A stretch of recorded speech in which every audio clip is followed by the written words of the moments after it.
I stood frozen as Stephanie's voice rang out across the crowded ballroom. "And this," she said with a dismissive wave in my direction, "is Julia, the leech maid." Laughter rippled through the crowd of executives. My son Daniel looked down at his shoes, saying nothing as his wife continued. "She just cannot seem to let go of hanging around."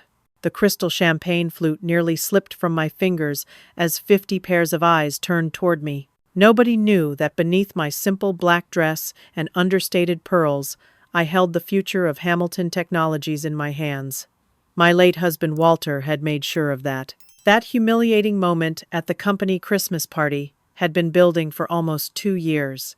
To understand how I ended up being publicly mocked by my own daughter-in-law, you need to know about the life Walter and I built together. We met in college when we were both 19. Walter was studying engineering while working nights at a gas station to pay tuition. I was on scholarship, studying business administration, and working at the campus library. Our first date was coffee and donuts after his overnight shift. Walter had grease under his fingernails and determination in his eyes when he told me about his ideas for computer storage systems. "Everyone will need these someday, Julia," he said, sketching diagrams on napkins. "Not just big universities and corporations. Regular people in regular homes." We married the summer after graduation, in a simple ceremony at my parents' backyard. Walter started Hamilton Technologies in our garage with a $10,000 loan from my father. I handled the books and answered phones, while also teaching at the local high school to keep us afloat. For 7 years, we barely broke even. The breakthrough came when Walter developed a revolutionary data compression algorithm. Suddenly, major tech companies were calling. We got our first big contract when Daniel was just 2 years old. Even as success came, Walter insisted we live modestly. We upgraded from our starter home to a comfortable 4-bedroom house in a nice neighborhood, but nothing flashy. "Money that shows is money that goes," Walter would say. It was one of his favorite expressions. As Hamilton Technologies grew, Walter made sure I understood every aspect of the business. In our 30s, he insisted I join board meetings. In our 40s, he had me lead negotiations on key contracts. By our 50s, we were equal partners in every sense, though Walter remained the public face of the company. "People expect to see the man in charge," he once told me when I asked why he didn't promote my role more visibly. "But you and I know better. Let them underestimate you, Jules. That's when you have the most power." When Walter was diagnosed with pancreatic cancer 6 years ago, we had hard conversations about the future. Daniel was 38 then, working in the company since college, but still learning the executive ropes. Walter worried about what would happen after he was gone. "Daniel has good instincts but gets swayed easily," Walter said from his hospital bed. "The board respects him, but they'll eat him alive if they sense weakness." So Walter created a succession plan that looked straightforward on the surface. Daniel would become CEO, stepping into his father's public role. What wasn't widely known was that controlling interest in the company remained with me until I decided Daniel was ready for full responsibility. "You'll know when it's time," Walter said, squeezing my hand weakly. "Trust your gut, not your heart." Walter passed 3 years ago. The funeral was attended by over 500 people, many of whom I'd never met. I weathered it stoically, as Walter would have expected. Daniel seemed lost without his father's guidance, but stepped up admirably at first. Then Stephanie entered the picture. Daniel met her at a tech conference in San Francisco 8 months after Walter died. She worked in marketing for a competitor, beautiful and 15 years younger than Daniel at 32. Their courtship was a whirlwind. Within 6 months, they were engaged, and I was doing my best to welcome her into our family, despite my reservations. "She makes me happy, Mom," Daniel said, when I gently suggested they might be moving too quickly. "Dad would want me to grab happiness while I can." I couldn't argue with that, so I smiled at their wedding and helped them move into the family home Walter and I had shared for 30 years. I relocated to the East Wing, giving them privacy, while staying close enough to ease Daniel's transition into leadership. At first, Stephanie was perfectly pleasant. She complimented the house, asked questions about family photos, and seemed interested in company history. But small things began to change. Family dinners became less frequent. My suggestions about the garden were politely dismissed. Longtime staff members were replaced one by one. One evening, I overheard Stephanie and Daniel talking in the kitchen while I was reading in the adjoining sunroom. "Your mother is stuck in the past, Danny," Stephanie said. "This house is like a museum to your father. Don't you think it's time for us to make it our own?" "Mom's still grieving," Daniel replied. "She just needs time." "It's been almost 2 years," Stephanie countered. "And honestly, having her right down the hall is restrictive. We're newlyweds, for God's sake. Have you thought more about that retirement community I showed you?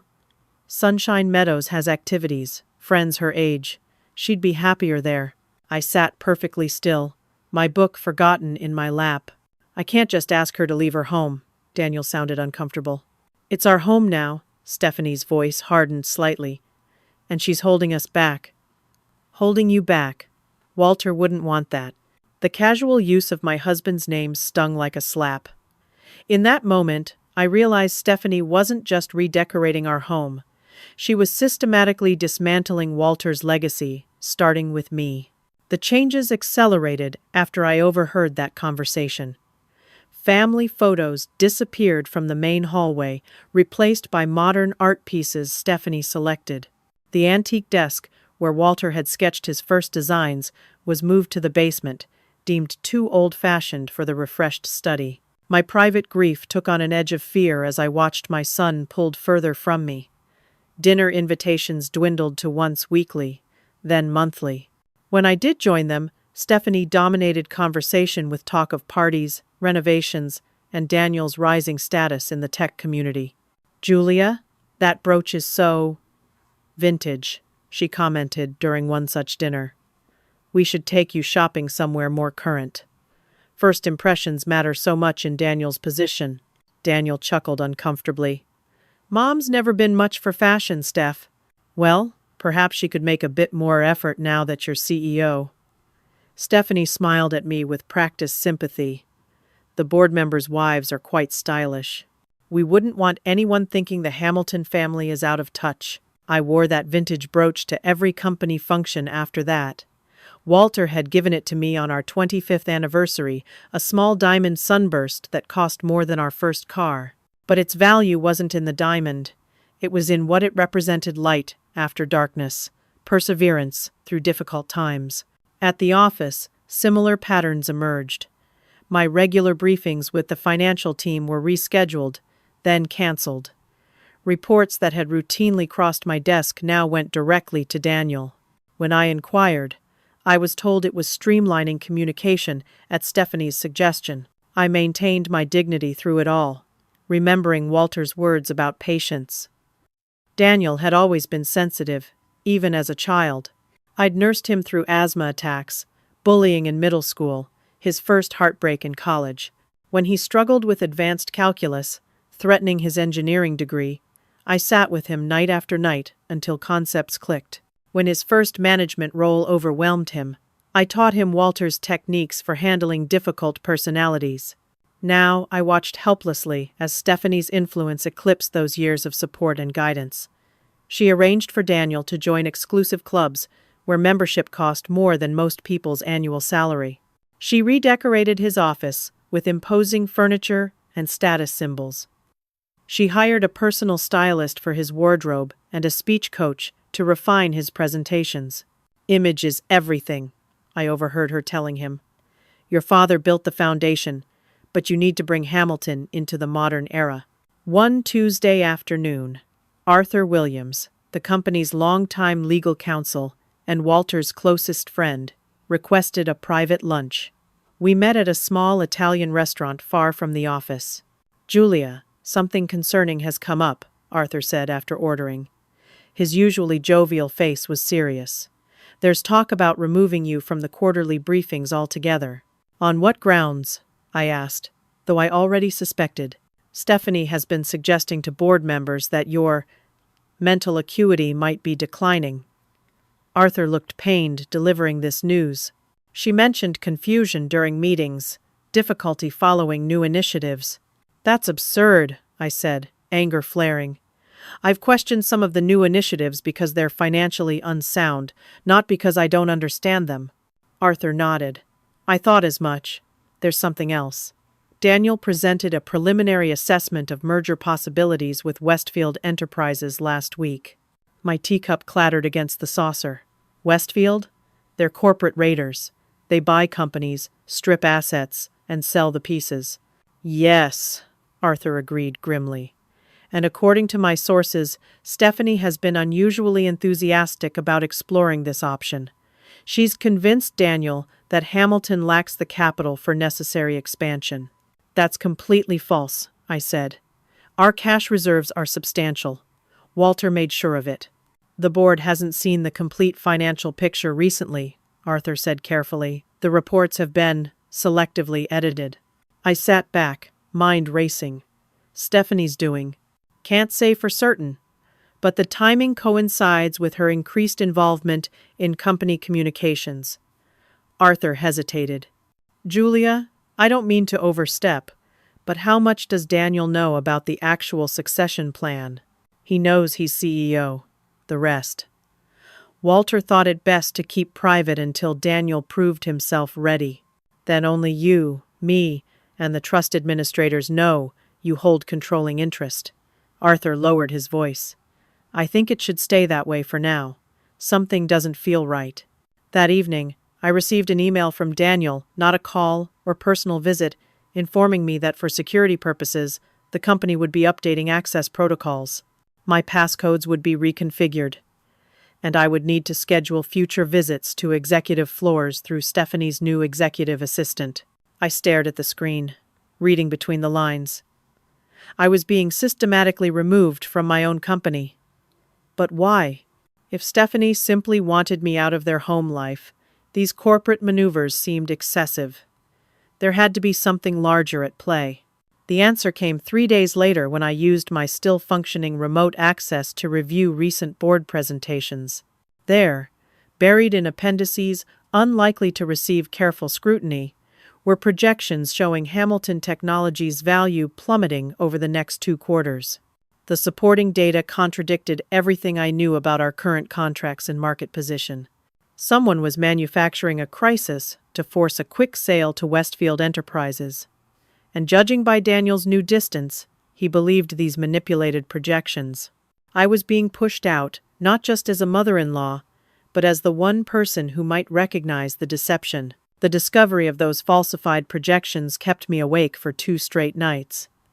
By the 3rd morning, I knew I needed to act carefully. I called Arthur and asked him to meet me at Walter's fishing cabin, a small property 30 miles outside the city that few people knew about. Walter had kept it as a private retreat, a place where phones rarely worked and big decisions could be made in peace. Arthur arrived with a portfolio under his arm and concern etched on his face. We sat on the cabin's weathered porch overlooking the lake while I explained what I'd found. I need to know more about Stephanie, I said finally. Before she met Daniel. Everything. Arthur shifted uncomfortably. Julia, are you sure? Digging into your son's wife's past? I'm not asking as Daniel's mother. I'm asking as the majority shareholder of a company under threat. My voice was steady despite my churning emotions. If I'm wrong, no one ever needs to know we had this conversation. Arthur nodded slowly. I'll be discreet, but it will take time. We may not have much, I replied. While Arthur conducted his investigation, I maintained appearances. I attended the functions I was still invited to, smiled politely at Stephanie's barely concealed barbs, and watched for patterns in her behavior. They weren't hard to find once I was looking properly. Stephanie isolated Daniel from anyone with historic knowledge of the company. Long-serving vice presidents were relegated to less critical divisions. Daniel's childhood friend Thomas, who had worked alongside him in product development, was suddenly transferred to oversee manufacturing in our Arizona facility.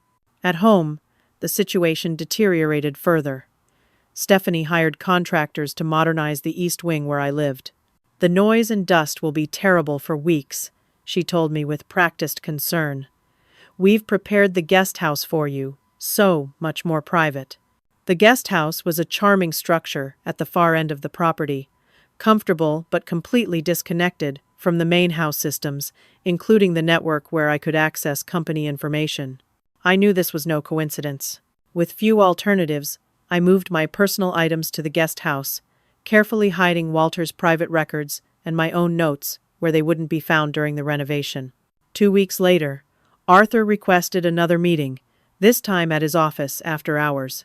His expression was grim as he placed a folder on the desk between us. "Stephanie Carson wasn't always Stephanie Carson," he began. "She was born Stephanie Winters in Columbus, Ohio. Changed her name legally at 22. Why?" I asked. "Possibly to distance herself from family bankruptcy proceedings. Her father was investigated for fraud, though charges were eventually dropped." Arthur opened the folder.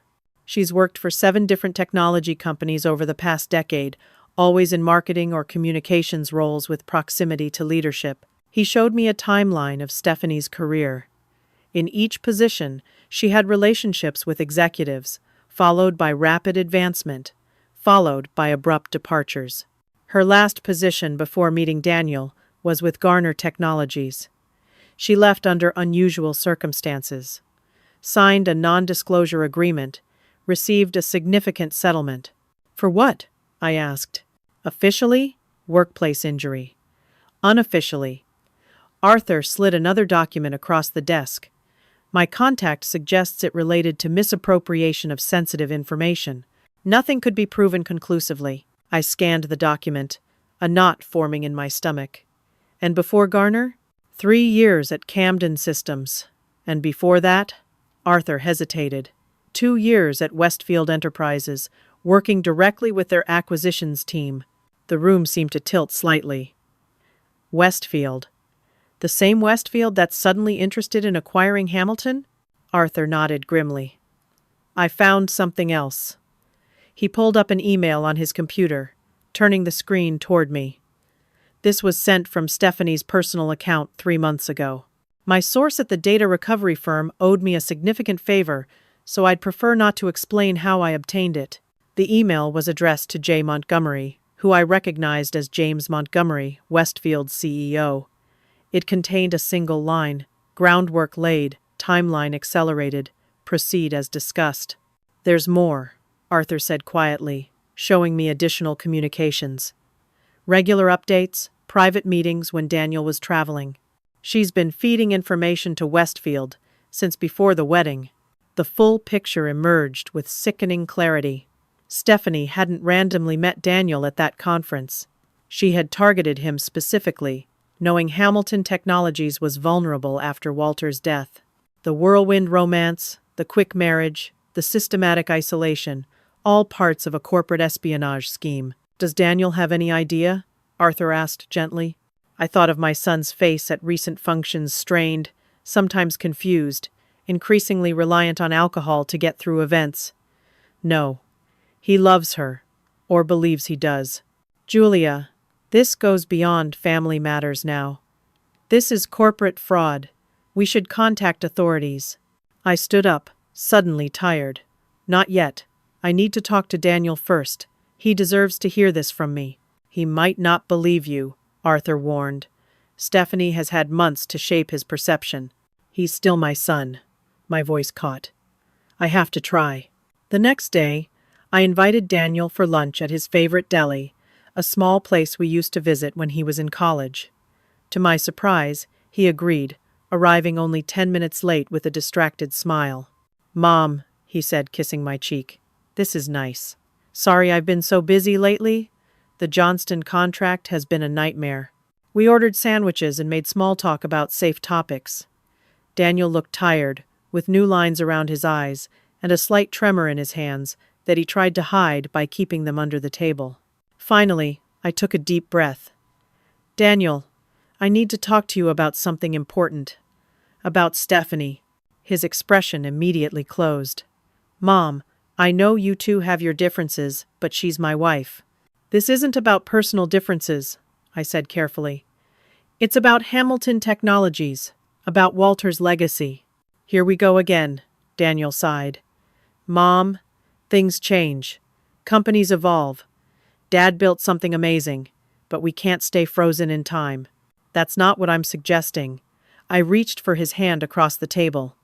Daniel, I've seen the projection reports being shown to the board. They don't match our actual financials. He pulled his hand away. Those reports were prepared by our top analysts. Are you saying you understand our current market position better than they do? I'm saying someone has manipulated that data to make our situation look dire when it isn't. I leaned forward. And I believe that someone is working with Westfield Enterprises to force a sale that would benefit them, not Hamilton. Daniel's face flushed. That's a serious accusation. I have evidence. I placed a small flash drive on the table. Emails, timeline of events, background that suggests this has been planned for a long time. Evidence against who exactly? His voice had hardened. I met his eyes directly. Against Stephanie. Daniel stood up so abruptly his chair nearly toppled. How dare you? You've never accepted her, never given her a chance. And now you're fabricating conspiracy theories because you can't stand that I'm finally happy? Daniel, please. No. His voice rose, drawing looks from nearby tables. This is exactly why Stephanie says we need distance from you. You're stuck in the past, convinced no one can run the company like you and Dad did. Well, guess what? Dad's gone. And maybe it's time for new vision, new partnerships. Westfield doesn't want partnership, I said quietly. They want to dismantle everything your father built. You don't know that, Daniel snapped. You haven't even seen the full proposal. Because I've been deliberately excluded, I countered. Daniel, just look at the evidence. If I'm wrong, I'll apologize to both of you and step back completely. He stared at the flash drive but didn't take it. I don't need to see your so-called evidence. I trust my wife. Maybe it's time you accepted that this isn't your company anymore. With that, he walked out, leaving me sitting alone with 2 untouched sandwiches and a heaviness in my chest that felt like grief all over again. That evening, I discovered my security credentials had been completely revoked, not just modified as the email had suggested. When I tried to access the guest house Wi-Fi, I found that too had been disconnected. Even my key card to the main house no longer worked. I was officially locked out of my home, my company, and my son's life. The morning after my failed lunch with Daniel, I woke to the sound of gravel crunching outside the guest house. Through the window, I saw a security guard from Hamilton Technologies placing an envelope in my mailbox before quickly departing. The envelope contained a formal invitation to Hamilton Technologies' annual holiday celebration, addressed to family member, divided by household staff. The handwritten note inside, in Stephanie's flowing script, read, Julia, your attendance would mean so much to Daniel. Please wear something appropriate. S. I set the invitation on the kitchen counter, my hand trembling slightly with anger rather than fear. The calculated insult confirmed what I already knew. Stephanie wasn't just pushing me aside. She was enjoying the process. With no access to company systems and limited options for communication, I called the one person I knew would still answer. Margaret? Walter's former executive assistant who had retired shortly after Stephanie's arrival. At 72, Margaret's mind remained razor-sharp and her loyalty to Walter unquestioned. We met at her small apartment across town, where I explained the situation in full. I'm not surprised, Margaret said, shaking her head. That woman had red flags all over her from day one. Too polished, too perfect, too eager to know about company structures. I need help, Margaret, I admitted. I can't fight this alone. You're not alone, she assured me. There are plenty of people who haven't forgotten what you and Walter built together. Over the next 3 days, Margaret arranged discreet meetings with retired executives and board members who had been sidelined during Stephanie's rise. In Margaret's living room, we pieced together a disturbing picture. Systematic manipulation of financial projections, strategic replacement of key personnel, and careful conditioning of Daniel to question his own judgment. Howard Peterson, former CFO who had stepped down for health reasons 6 months earlier, brought copies of the original financial forecasts before they were altered. These numbers were solid, he said, pointing to projected growth across key product lines. Then suddenly, we're being told everything's doom and gloom. When I questioned it, I was sidelined so fast my head spun. Gail Thurman, who had overseen investor relations for 15 years, nodded in agreement. The narrative changed literally overnight. Suddenly, we were dangerously over-leveraged and failing to innovate. Complete nonsense, but it was coming from Daniel's office, so who could argue? We need to document everything, I said. Compare the actual data with what's being presented to the board. Already working on it, Howard said, patting a thick folder. But we need to move quickly. Word is, they're planning to announce the Westfield deal at the holiday party. It's being framed as a strategic partnership, but the term sheet shows it's a complete takeover with a 2-year transition period. 2 weeks, I murmured. That's all we have. As we strategized, my phone rang a call from Arthur. Julia, we have another problem, he said, without preamble. I've been reviewing Daniel's recent communications. He's been drinking heavily, missing important calls, showing up unprepared for meetings. That doesn't sound like Daniel, I said, concerned. It's not, Arthur agreed. I think he's being set up as the fall guy. If the company underperforms after the Westfield acquisition, all blame will rest on his mismanagement during this period.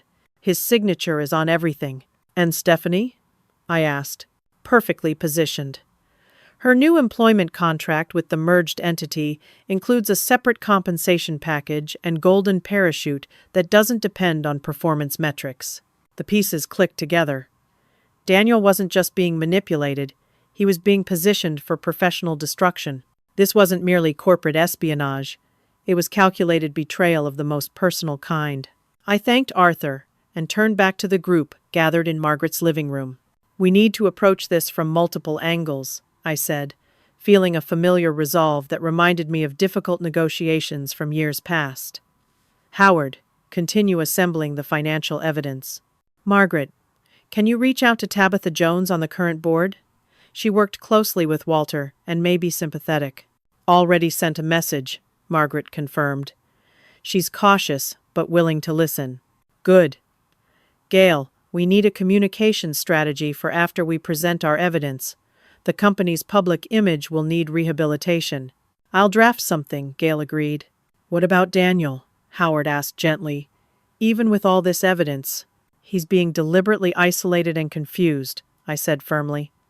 Once he sees the full picture, away from Stephanie's influence. The group exchanged doubtful glances, but nodded supportively. Over the following week, we built our case meticulously. I temporarily moved in with my sister Audrey on the other side of town, not telling anyone but our small group where I was staying. Audrey, a retired district attorney, reviewed our documentation with a prosecutor's eye for detail. This is compelling, she confirmed. But corporate cases are complex. If we move too soon without ironclad evidence linking Stephanie directly to Westfield's current leadership, we'll keep building the case, I promised. But the holiday party announcement may force our timeline. 2 days before the party, Arthur called again. I've got something you need to see, he said. Can you meet me at the office?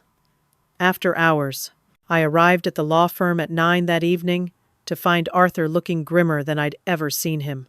We pulled Daniel's credit card statements as part of the financial review, he said, leading me to a conference room with documents spread across the table. His alcohol purchases have tripled in the past 6 months. But that's not all. He pointed to a series of charges for prescriptions and medical visits. He's been seeing Dr. Lawrence Maxwell, a psychiatrist specializing in executive stress and substance dependence. Is he getting help? That could be positive, I said hopefully. Julia. Arthur hesitated. Dr. Maxwell is Stephanie's cousin. He's been prescribing Daniel increasing dosages of anti-anxiety medication, sleep aids, and what looks like medication typically used for early-stage dementia patients. My blood ran cold. That can't be legal. It's in a gray area. all technically prescribed off-label for cognitive optimization during stress, but combined with alcohol. Arthur shook his head. It would explain the memory issues, confusion, and mood swings people have reported. She's been drugging him? My voice sounded distant to my own ears.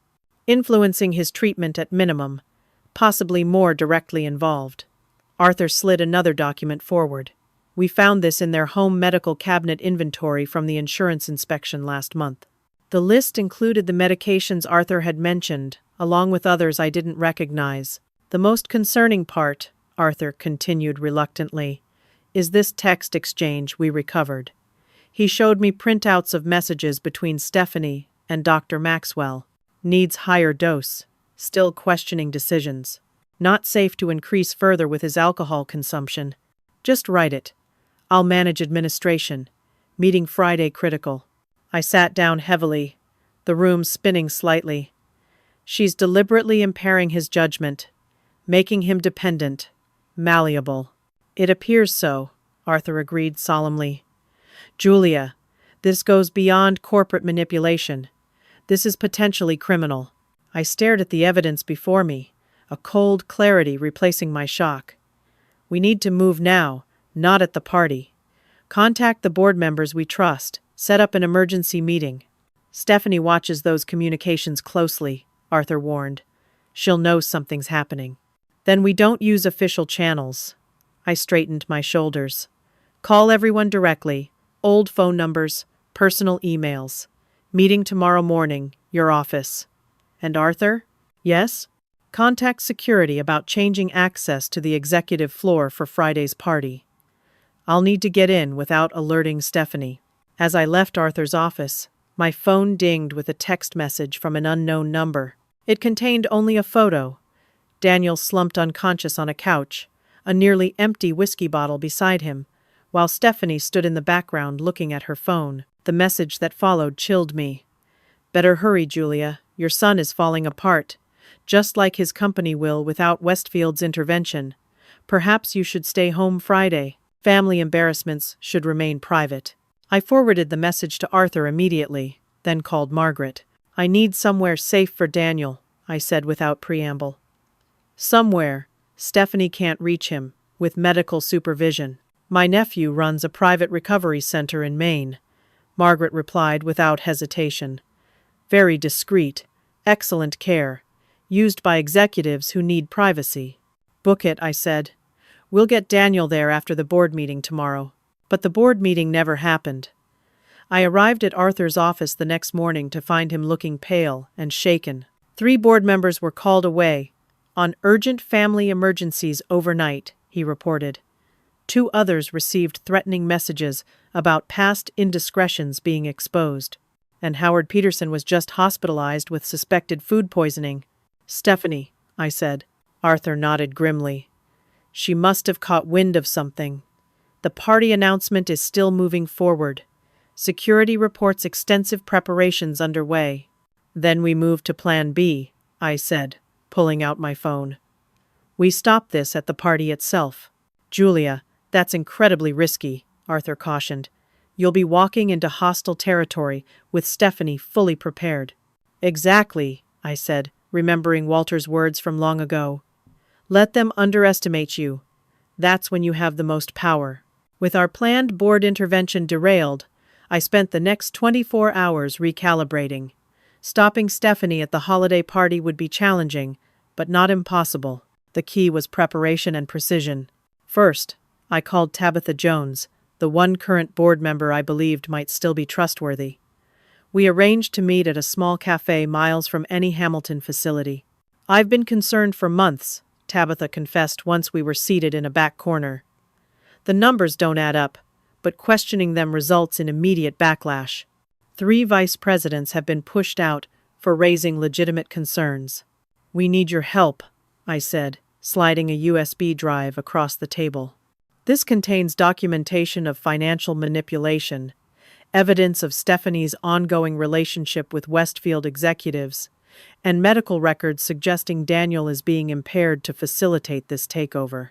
Tabitha's eyes widened. That's extreme. And unfortunately true, I replied. Can I count on you tomorrow night? She hesitated, then nodded firmly. Walter was my mentor. I won't let his legacy be destroyed by corporate raiders. Next, I contacted Gail Thurman to finalize our communications strategy. We need to be ready for multiple scenarios, Gail advised. Best case, the board halts the Westfield announcement and launches an investigation. Worst case, we're ejected from the party and need to pursue legal channels afterward. What about media? I asked. I have 3 trusted journalists on standby, Gail confirmed. They won't publish without solid evidence, but they're ready if needed.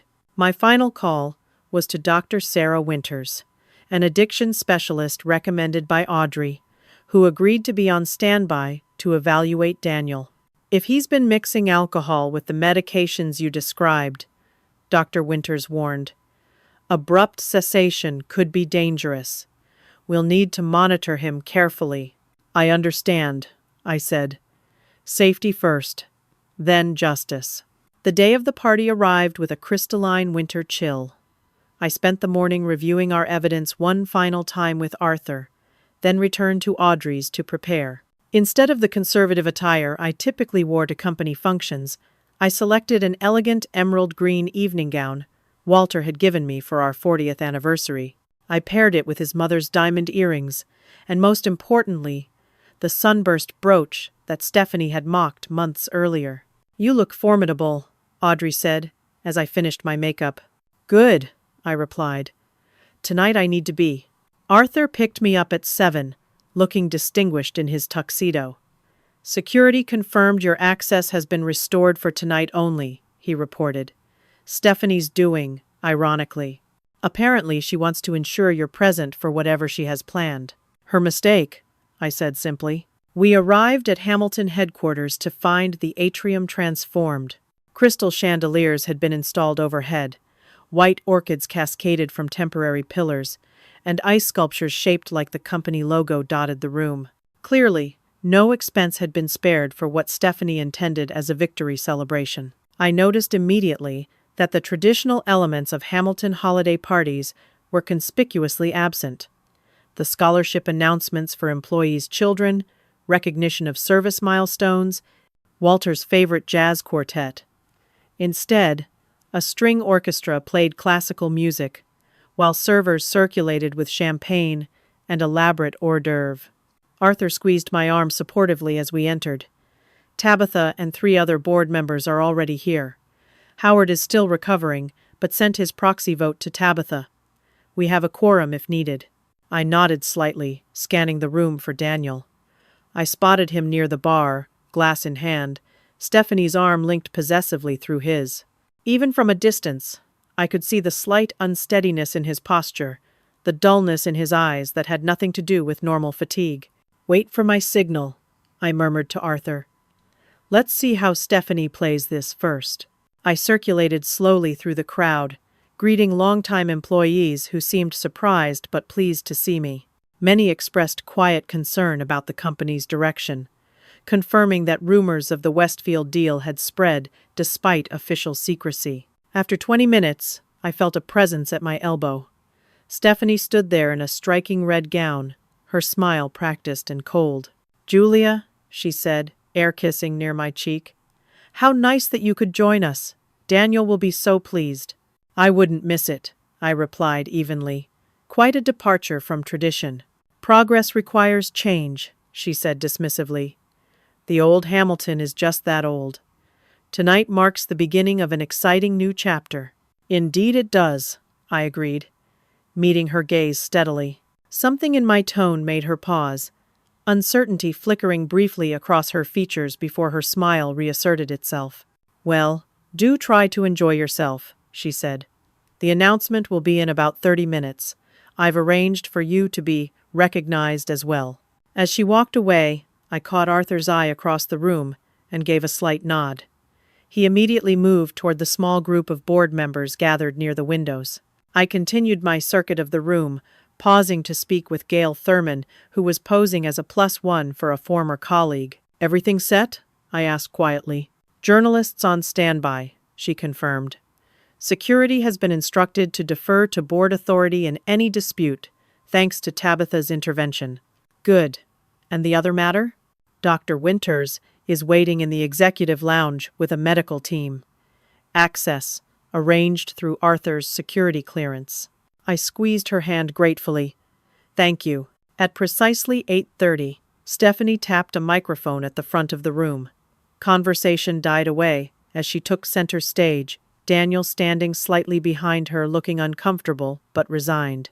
Distinguished guests, valued colleagues, Stephanie began, her voice smooth and confident. Tonight marks a historic occasion for Hamilton Technologies. But before we move to our exciting announcement, I'd like to acknowledge someone special. Her eyes found me in the crowd, a predatory gleam visible even from a distance. Would Julia Hamilton please join us at the podium? A spotlight swung toward me as conversation hushed further. With deliberate dignity, I made my way forward, feeling hundreds of eyes tracking my progress. When I reached the stage, Stephanie placed an arm around my shoulders in a show of false affection. This, she announced to the crowd, is Julia Hamilton. While many of you know her as Walter Hamilton's widow, I've come to know her in a more domestic capacity. Titters of uncertain laughter rippled through the audience. Julia has been with Hamilton Technologies since the beginning, Stephanie continued. But like many family businesses, roles can become confused over time. While she considers herself part of management, Julia's actual contribution has been more custodial. The laughter grew more uncomfortable as Stephanie's intent became clearer. In fact, she said, voice dropping conspiratorially, I've come to think of her as the company leech maid, always hanging around, dusting old memories, feeding off the success others built, unable to move forward or let go. The room fell silent at the naked cruelty. Daniel shifted uneasily but said nothing, his eyes unfocused. As we announce our exciting partnership with Westfield Enterprises tonight, Stephanie continued, gesturing to a group of men in dark suits I recognized as Westfield executives, it seems appropriate to clarify roles. Julia will, of course, always be family, but it's time for professionals to lead Hamilton Technologies into the future. She turned to me with mock concern. Perhaps in your retirement, you might consider writing a company history, something to keep you occupied in the guest house. The silence in the room was deafening. I could feel the collective discomfort of hundreds of people witnessing this public humiliation. Stephanie mistook the silence for agreement. Now, without further distraction, I'd like to introduce James Montgomery, CEO of Westfield Enterprises, who will outline the terms of our historic merger. Before Montgomery could reach the microphone, I stepped forward, gently displacing Stephanie's arm from my shoulders. I took the microphone with a steady hand and smiled at the assembled crowd. Thank you, Stephanie, for that colorful introduction. My voice was calm, carrying clearly through the room. You're right that clarifying roles is important tonight. Stephanie's smile faltered slightly. For those who don't know me well, I continued, I am indeed Julia Hamilton, Walter's wife of 45 years, Daniel's mother, and as the company charter filed with the SEC clearly states majority shareholder of Hamilton Technologies since its founding. A wave of murmurs swept the room. Stephanie's face paled visibly. While I've allowed my son to assume leadership responsibilities as CEO, I said, final approval for any acquisition, merger, or significant change in company direction rests with me, a fact that Miss Carson seems to have overlooked in her discussions with Westfield. I turned to the Westfield executives, whose expressions had shifted from smug certainty to growing concern. Gentlemen, I'm afraid you've been misled. There will be no merger announcement tonight or any night. Hamilton Technologies is not for sale. James Montgomery stepped forward, his face flushed with anger. This is irregular and unacceptable. We have a signed term sheet from Daniel Hamilton, who was not authorized to negotiate such terms, I interrupted smoothly. As Arthur Williams, our legal counsel, can confirm. Arthur moved forward on cue. The bylaws are quite clear, Mr. Montgomery. Any sale or merger requires majority shareholder approval, which has not been granted. Montgomery turned to Stephanie, whose composure was cracking visibly. "You assured us this was settled." "It was." "It is," she stammered. "Daniel is CEO.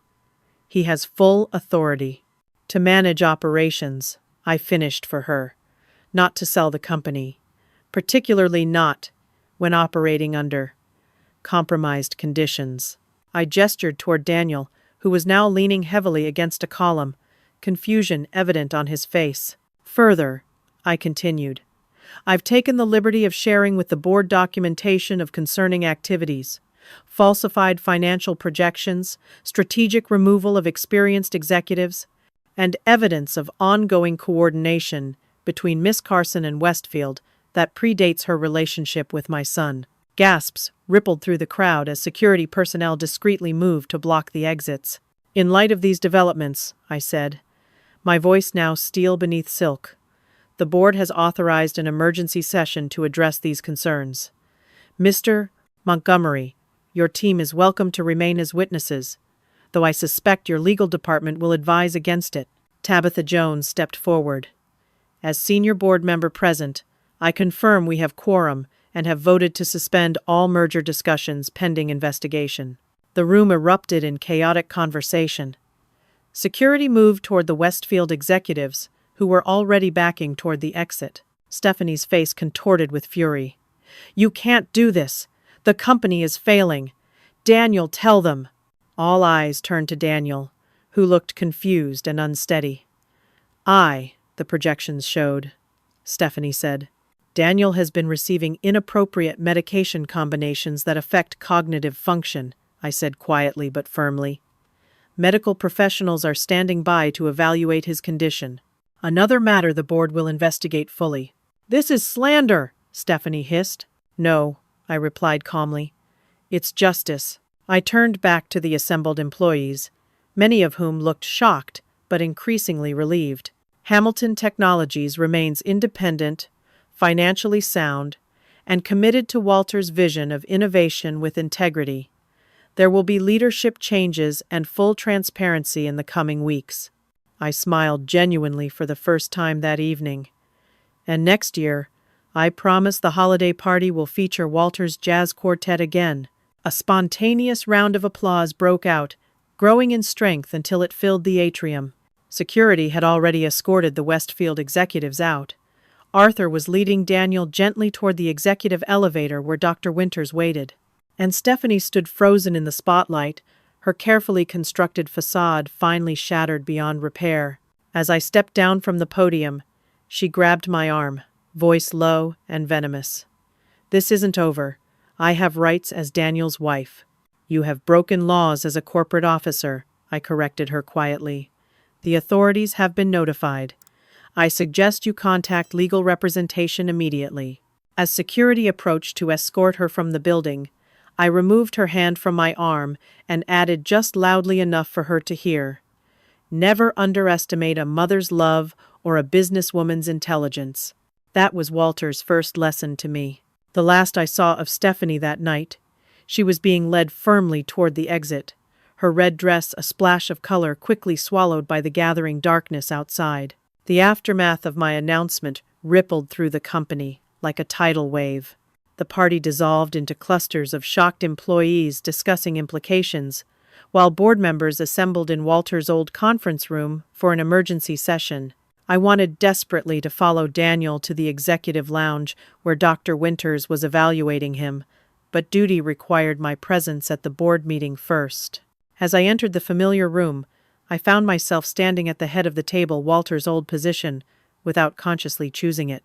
"The situation is unprecedented," Gregory Fisher, one of the longer-serving board members, was saying as I entered.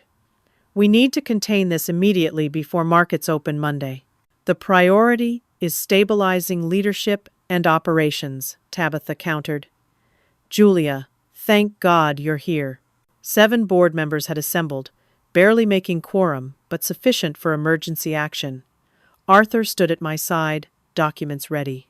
"Let's be clear about what's happened," I began without preamble. "Our CEO has been compromised, financially and medically. Our company has been targeted for hostile acquisition through deceptive means. and sensitive information has been leaked to competitors. I laid out the evidence methodically, the falsified projections, Stephanie's connections to Westfield, the medication manipulation, everything our small group had assembled over the past weeks. This is staggering, Gregory said finally. How did we miss it? It was expertly executed, Arthur explained. Small changes implemented incrementally. People who raised questions systematically removed. Classic corporate infiltration strategy. What's Daniel's condition? Asked Barbara Reynolds, a newer board member who had worked closely with him. Being assessed now, I answered. Initial indications suggest a combination of prescription medications and alcohol that impaired his judgment. We believe this was deliberately encouraged, if not directly administered, by Stephanie. Criminal charges? Gregory asked. Possible, Arthur replied. We're consulting with authorities on the corporate espionage aspects. The personal medical issues are more complex legally.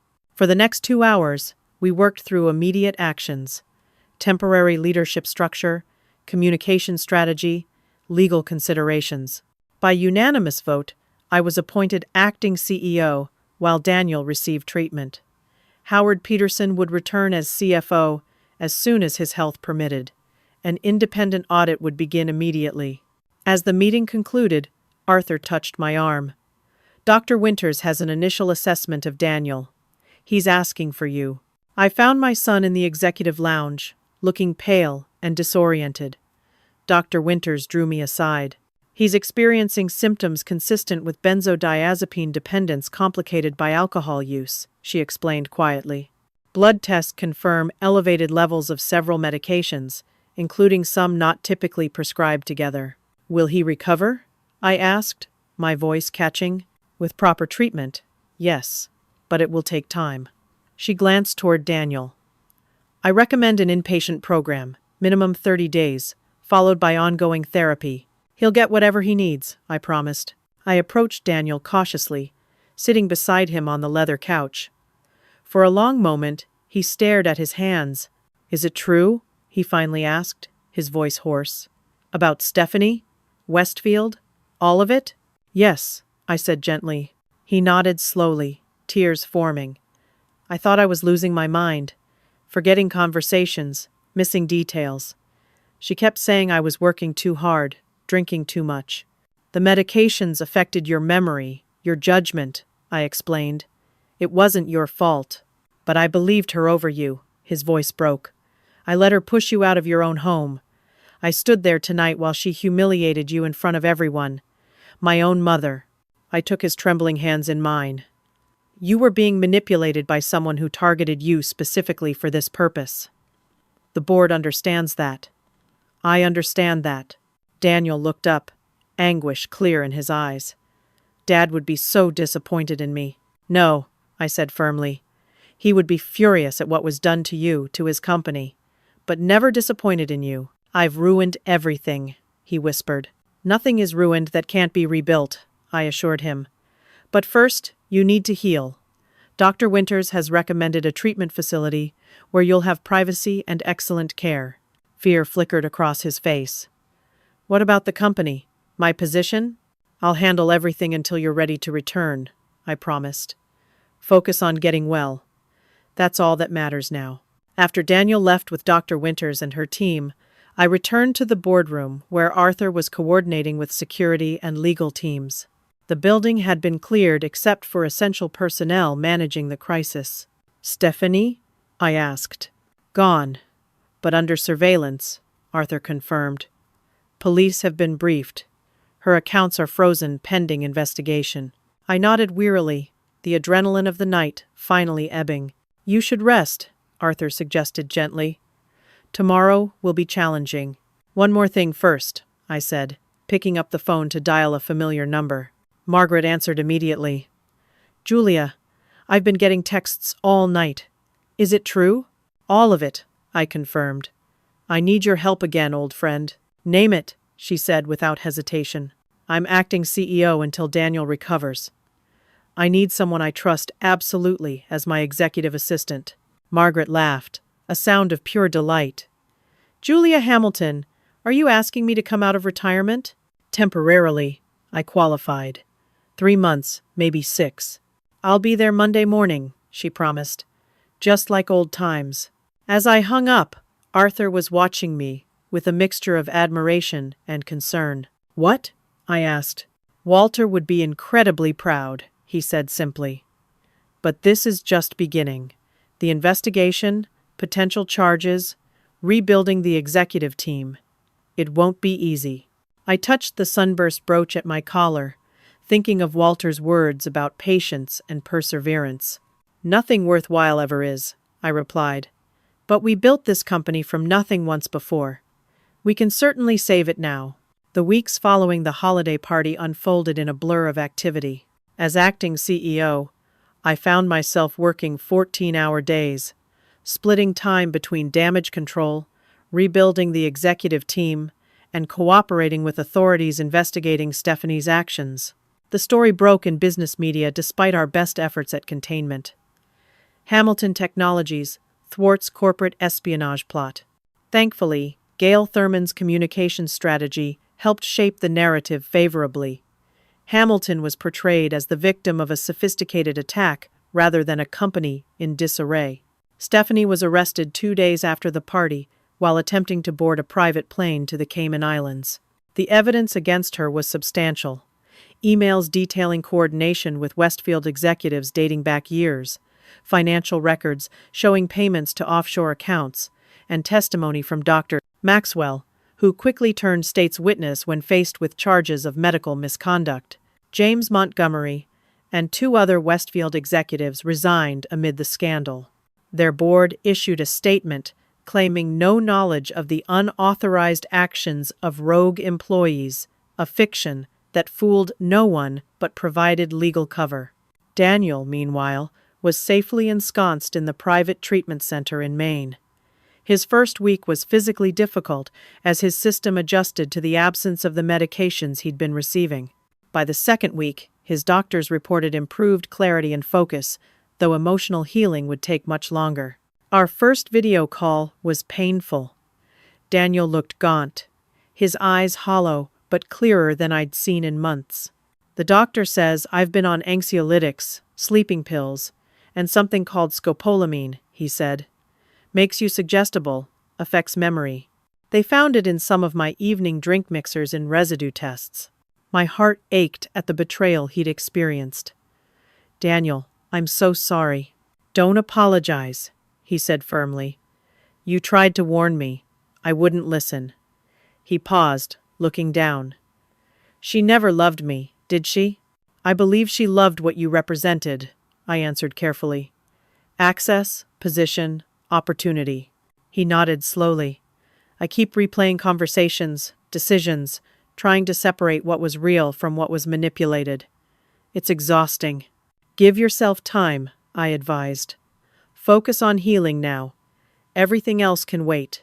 At Hamilton Technologies, I initiated a comprehensive security review, both digital and personnel. Howard Peterson returned as CFO, still weak from his food poisoning, but determined to correct the financial misrepresentations that had been presented to the board. They were clever, Howard admitted as we reviewed the actual numbers. Small adjustments to projections, slight exaggerations of competitive threats, strategic omission of positive indicators. Nothing that would raise immediate alarms, but collectively created a false picture of decline. And the real state of the company? I asked.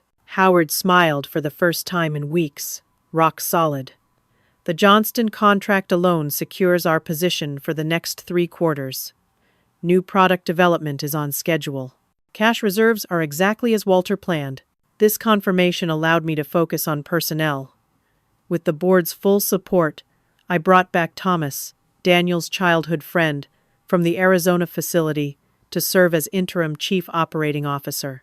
His loyalty to the company and to Daniel personally was beyond question. Margaret proved invaluable, stepping back into her role as if she'd never left.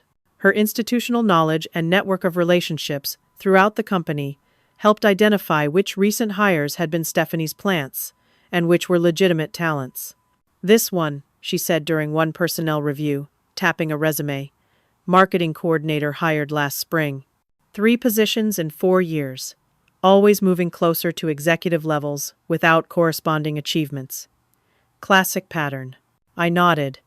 Add her to the review list. By the 1-month mark, we had stabilized operations and begun rebuilding trust with employees and clients. I made a point of being visible, holding town halls to answer questions directly and visiting departments I hadn't seen in years. In the R&D lab, I found young engineers working on projects Walter would have loved, practical innovations built on our core technologies. One young woman demonstrated a data security protocol that made me wish Walter could have seen it. "This is extraordinary work," I told her. "How long have you been with Hamilton?" 3 years, she answered. "I almost left last fall when development funds were cut, but Mr. Peterson found alternative resources for us." I made mental notes to review all R&D budgets personally. Innovation had always been Hamilton's lifeblood. Stephanie's strategy had apparently included starving it. The most difficult task was deciding what to do about the family home. I couldn't bear to return to the guest house, with its associations of exclusion and isolation. The main house held too many memories now tainted by Stephanie's presence. After much consideration, I authorized a complete renovation, removing her design changes and creating something new that honored Walter's memory while looking forward. During this period, I stayed in a company apartment downtown, close to headquarters. The arrangement proved unexpectedly liberating. Without the weight of the family estate's memories, I found myself thinking more clearly about the future. 6 weeks after the holiday party, Arthur arrived at my office with news. "Stephanie has accepted a plea deal," he reported. 5 to 7 years for corporate espionage, fraud, and related charges. The medical aspects involving Daniel were harder to prove directly, but the circumstantial evidence strengthened the prosecution's hand for the other charges. I nodded, feeling no satisfaction, only relief that this chapter was closing. "And the divorce?" I asked. "Proceeding uncontested. Given the criminal charges and evidence of marriage under false pretenses, it should be straightforward. Daniel's assets are protected." As winter gave way to early spring, I found myself settling into a rhythm at Hamilton Technologies that felt both familiar and new. The interim leadership team functioned well. Financial performance exceeded conservative projections. Clients who had been wavering under Stephanie's regime renewed commitments. Daniel's recovery progressed steadily. Our weekly video calls became more substantive as clarity returned to his thinking. By the 3rd month, his therapist recommended transitional steps toward re-engagement with normal life. "Not work yet," Daniel clarified when we discussed it, "but perhaps moving from the facility to a nearby apartment with outpatient support." "Whatever you need," I assured him. "There's no timeline, Daniel. Healing comes first." He studied me through the screen. "You're different, Mom. Stronger somehow." "I've always been strong," I corrected gently. "But perhaps now I'm more visible about it." He smiled, the first genuine smile I'd seen in months. "Like Walter always said, let them underestimate you." Exactly. As acting CEO, I initiated several changes that I believed Walter would have approved. We established a scholarship program for children of employees, expanded family leave policies, and created a mentorship initiative pairing experienced staff with promising new hires. I also insisted on greater transparency in communications with the board, instituting quarterly deep dive sessions where directors could question executives directly about any aspect of operations. The shadow games that had allowed Stephanie's manipulations could not happen again. 6 months after the holiday party, I received word that the renovation of the family home was complete. I toured it alone one evening after work, moving through spaces transformed, yet somehow still holding echoes of the life Walter and I had built. The master bedroom now opened onto a new garden terrace. Walter's study had been restored with his original desk returned to its proper place. The kitchen where we'd spent countless mornings over coffee had been modernized, but retained its warm, welcoming feel. Most significantly, the east wing where I had once been relegated had been reconfigured into a private apartment with its own entrance, a space that could provide independence while maintaining connection to the main house. As I stood in the central hall, I realized this house could be a home again, not just for me, but for Daniel when he was ready. A place of healing rather than painful memories. The following week, Daniel returned to the city. We met at a quiet restaurant rather than at the house or office, neutral ground for this new beginning. He looked transformed, clear-eyed, his natural confidence returning, though tempered now with a humility born of hard experience. "The doctors say I'm ready for partial return to normal activities," he reported. "Not work yet, but social engagement, family connections." "That's wonderful," I said sincerely. "Have you seen the house?" He nodded. "Yesterday. It feels possible now. Not immediately, but soon." We discussed his ongoing recovery, the support systems his therapist recommended, and gradual steps toward re-engagement with Hamilton Technologies. Neither of us mentioned Stephanie directly, though her shadow still lingered between us. Finally, Daniel set down his fork and met my eyes directly. "I need to say something that's been on my mind throughout recovery." I waited, giving him space. "I failed you," he said simply. "Failed Dad's legacy. Failed the company and our employees. My weakness, my need to be admired, to feel important. It made me vulnerable to manipulation." "Daniel," he held up a hand. "Please, let me finish. I've had months to think about this. The problem wasn't just Stephanie. It was me, my ego, my impatience, my unwillingness to acknowledge how much I still had to learn." He took a deep breath. "Dad was right not to give me full control. I wasn't ready." The raw honesty in his voice moved me deeply. This wasn't self-pity, but genuine self-awareness. "Your father believed in you completely," I said carefully. "But he also understood that leadership isn't just about talent or intelligence. It's about judgment, perspective, and humility qualities that only develop through experience and sometimes through failure." Daniel nodded slowly. "I understand that now. And I understand why you're exactly who Hamilton Technologies needs right now." "Temporarily," I qualified. "For as long as necessary," he countered. "Mom, you've done more in 6 months than I accomplished in 3 years. The board reports are clear. Employee satisfaction is up. Client retention is nearly perfect. The stock has stabilized despite the scandal. We had an excellent foundation," I demurred. "We had excellent leadership," he corrected. "You." We finished dinner discussing a graduated return plan, Daniel, starting with special projects, working closely with Thomas and Howard, rebuilding relationships throughout the company one department at a time. "No timeline for resuming as CEO," he insisted. "When the board and you agree, I'm ready, not before." I reached across the table to squeeze his hand. "Your father would be so proud of the man you're becoming right now." 2 weeks later, we held a company-wide town hall. Rumors of Daniel's return had circulated, creating uncertainty that needed addressing. With Daniel's agreement, I decided transparency was essential. The auditorium was packed when we walked onto the stage together. A murmur ran through the crowd at the sight of Daniel, his first public appearance since the holiday party. I stepped to the microphone first. "Thank you all for coming.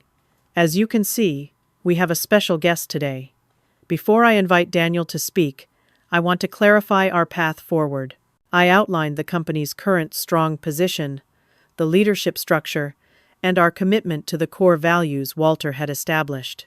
"Hamilton Technologies has weathered a storm not of our making," I concluded. "We emerged stronger because of the integrity and commitment of everyone in this room. The manipulation and deception attempted by outside forces failed because ultimately our foundation was sound." I turned to Daniel, who stepped forward with quiet confidence I hadn't seen since before Stephanie's arrival. 6 months ago, I stood before many of you at the holiday party, a man whose judgment was compromised and whose trust had been betrayed. He began candidly.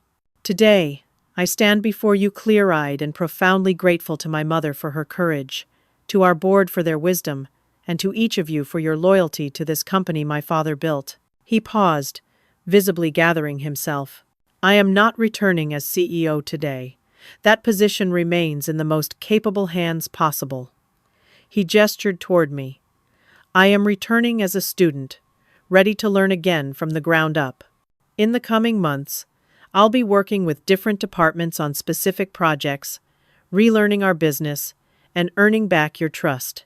The sincerity in his voice resonated through the room. When he finished speaking, the applause was genuine and sustained. As we left the stage, Thomas approached with a broad smile. Welcome back, Danny. The real you. 8 months after the holiday party, we held a very different company celebration. The 40th anniversary of Hamilton Technology's founding.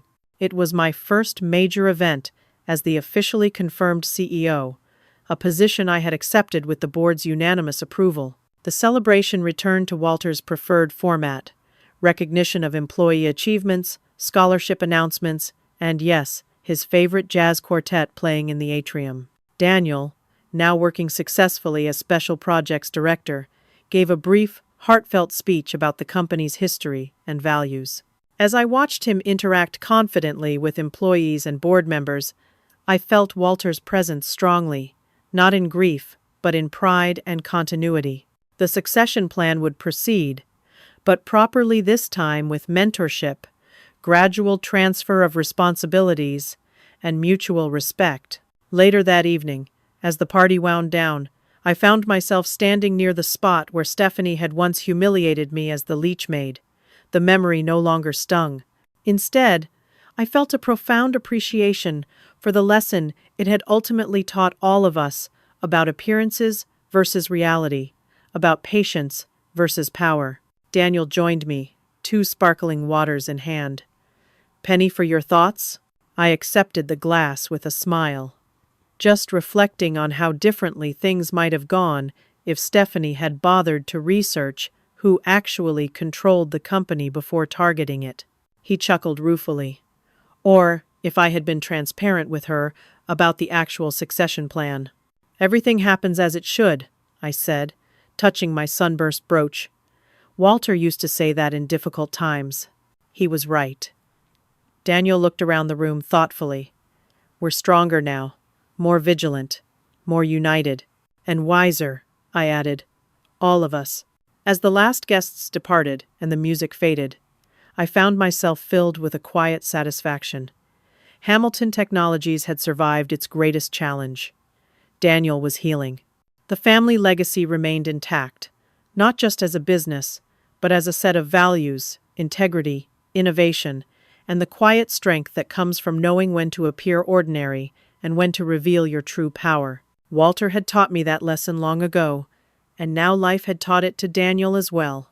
Sometimes being underestimated is your greatest advantage, and true authority lies not in flaunting power, but in knowing exactly when and how to use it. Have you ever been in a situation where someone underestimated you, only to be surprised when they discovered your true capabilities? I'd love to read about your experiences in the comments below. And if this story resonated with you, please like, subscribe, and share it with someone who might need a reminder of their own quiet strength. Thank you for listening to my story. And remember, sometimes our greatest power lies in what others don't see until it's too late.